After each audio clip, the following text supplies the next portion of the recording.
हम मोदी जी ही नहीं, हर उस राजनीति के खिलाफ हैं जो लोकतांत्रिक मूल्यों को कुचलकर सत्ता की धनक और भनक जो है दिखाता है। जितने भी राजनीतिक दलों की सरकारें हैं राज्यों में, वो राज्यों में अपने हिसाब से दमन करते हैं। सत्ताधारी लोगों की ये सोच है और लोकतंत्र सिर्फ 15% लोगों तक सीमित है। हम तो कहेंगे सुप्रीम कोर्ट जो सर्वोच्च संस्था है संविधान की रक्षा के लिए, वो भी उतनी ईमानदारी से काम नहीं कर रहा।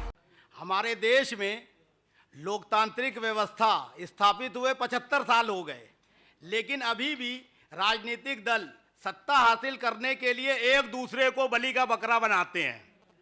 राहुल गांधी से हमारा कोई व्यक्तिगत ना प्यार है ना नफरत है। राहुल गांधी के साथ जिस तरीके से आनन फानन में कार्रवाई की गई है सरकार द्वारा, वो सरासर गलत है। लोकतांत्रिक मूल्यों का जो है हनन है, सत्ता का दुरुपयोग है। और अगर इस तरह से सरनेम लेके कहा जाता है लोगों को कि मोदी सरनेम पे उन्होंने कहा, तो जब लोग भगवानों को कह देते हैं, एक दूसरे के धर्म के ऊपर आलोचना कर देते हैं और एक दूसरे के भगवानों को जो आपत्तिजनक कहते हैं, वो तो जेल नहीं जाते हैं। रही बात जनप्रतिनिधि होने के नाते उनकी सदस्यता जो है खत्म की गई नियमता। इस नियम को अगर लागू किया जाए तो अकबरुद्दीन ओवैसी का भी खत्म होना चाहिए था, राहुल गांधी का भी जो होना, वो वरुण गांधी का भी होना चाहिए था। इस तरह से अभी ये आपके विधानसभा के जो सदस्य हैं मौर्य साहब, इनका भी होना चाहिए था। इस तरीके से हर सरकार में कहीं ना कहीं ऐसे विधायक, सांसद और जनप्रतिनिधि हैं जो ऊल जलूल बकवास करते हैं, उनको संज्ञान में नहीं लिया जाता है। संज्ञान में ना लेते हुए एक तरफा कार्रवाई की जाती है। और मीडिया की भूमिका लोकतंत्र की स्थापना में बहुत महत्वपूर्ण है। मीडिया को जिस तरीके से एक पक्षीय खबरें दिखाई जा रही है, अब यहां जो लोग आए हैं, हो सकता है मैं कह रहा हूं कि वो ये सोच रहे होंगे कि राहुल गांधी के पक्ष में जो है ये हो रही है प्रेस कॉन्फ्रेंस, तो मोदी जी के खिलाफ होगी। हम मोदी जी ही नहीं, हर उस राजनीति के खिलाफ हैं जो लोकतांत्रिक मूल्यों को कुचलकर सत्ता की धनक और भनक जो है दिखाता है। वो कोई भी प्रशासक हो, कोई भी शासन करने वाला हो। और कमोबेश जितने भी राजनीतिक दलों की सरकारें हैं राज्यों में, वो राज्यों में अपने हिसाब से दमन करते हैं। सत्ताधारी लोगों की ये सोच है और लोकतंत्र सिर्फ 15% लोगों तक सीमित है। 85% सिर्फ वोट देते हैं और उन वोटों का इस्तेमाल ये सत्ताधारी दल जो है अपने हिसाब से करते हैं।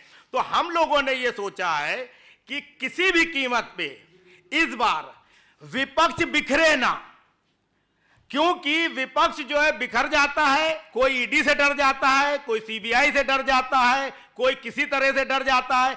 अगर तुम्हें इतना ही डर है तो राजनीति छोड़ो और घर बैठो। जो क्षेत्रीय दल हैं अलग अलग राज्यों में, हर आदमी प्रधानमंत्री बनने के सपने देख रहा है। अरे मूर्खता छोड़ो, कोई प्रधानमंत्री नहीं बनेगा इस रणनीति से।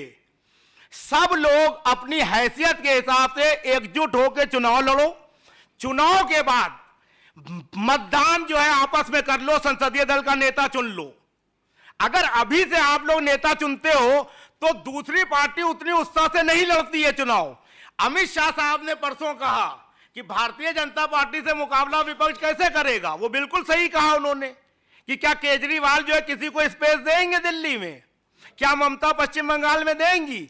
तो जो अपोजिशन के बड़े नेता हैं वो एक तरह से आपको इशारा करते हैं कि तुम नहीं जीत सकते जब तक एकजुट नहीं होगे। अब रही बात ईडी और सीबीआई की, ईडी और सीबीआई एक स्टेट में हमला करती है तो दूसरा चुपके बैठा रहता है कि हमें तो कुछ नहीं कह रहे मोदी जी, फिर दूसरे का नंबर लग जाता है, फिर तीसरे का लग जाता है, एक एक करके सबको ध्वस्त किया जा रहा है। और हम तो कहेंगे सुप्रीम कोर्ट जो सर्वोच्च संस्था है संविधान की रक्षा के लिए, वो भी उतनी ईमानदारी से काम नहीं कर रहा। नहीं तो राहुल गांधी की चलिए सदस्यता खत्म कर दीजिए आप, उससे पहले ऐसे कितने हादसे हुए हैं पिछले 10 सालों में, उसका अध्ययन कर ले। जय भारत जय संविधान। मैं राजकुमार सैनी जी, एक्स एमपी कुरुक्षेत्र, राष्ट्रीय अध्यक्ष लोकतंत्र सुरक्षा पार्टी, जो है रथ यात्रा में बिजी है। वो उन्होंने आना था लेकिन उनका शेड्यूल इतना बिजी है कि वो रात रात भर इस जनता को जगाने के लिए और जो भेदभाव हो रहा है उसको बताने के लिए जनता के बीच में रहते हैं। एक जीता जागता उदाहरण राजकुमार सैनी जी हैं आपके बीच में, जो बीजेपी के सांसद थे, लेकिन जब उन्होंने देखा कि बीजेपी जो है सुप्रीम कोर्ट का फैसला भी जो है ना नहीं मानकर और ओबीसी के आरक्षण में किसी और को जो है कहती है कि हाँ आ जाओ, जिसके पास खुद पहले से ही नौकरियों में कब्जा है नंबर 1 स्थान पर, उसको भी जो है कह देती है कि हाँ आप आ जाओ और इसमें घुस सकते हो। तो राजकुमार सैनी जी ने तुरंत बीजेपी को उसकी गलत नीतियों, विषमताओंवादी नीतियों के चलते हुए जब उन्होंने देखा तो उसको छोड़ दिया था। राहुल गांधी एक जाना पहचाना चेहरा है, अगर उसकी सदस्यता तुरंत जो है रद्द कर दी जाती है तो एक आम अधिकारी का क्या होगा, एक आम नागरिक का क्या होगा? उसको तो धरती पे से ही, भारत से ही उठवा देंगे, मरवा देंगे। ये सोचने का विषय है। ना मैं कांग्रेस से हूं, ना मैं बीजेपी से हूं, मैं इस भारत की जनता से हूं। तो ये सोचने का विषय है कि अगर कोई आपका मीडिया कर्मी जो है अगर वो भाजपा के विरोध में दिखाएगा तो आपको तो उठवा लेंगे ये लोग।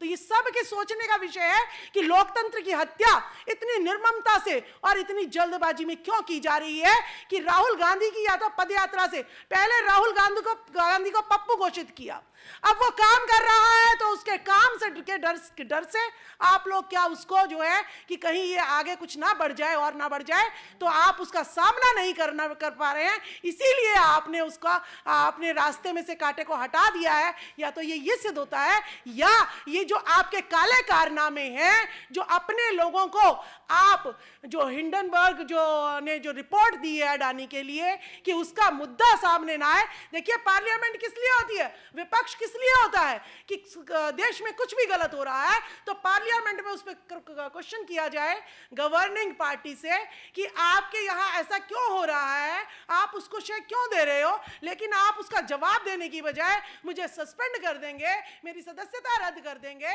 तो विपक्ष तो बोल ही नहीं पाएगा।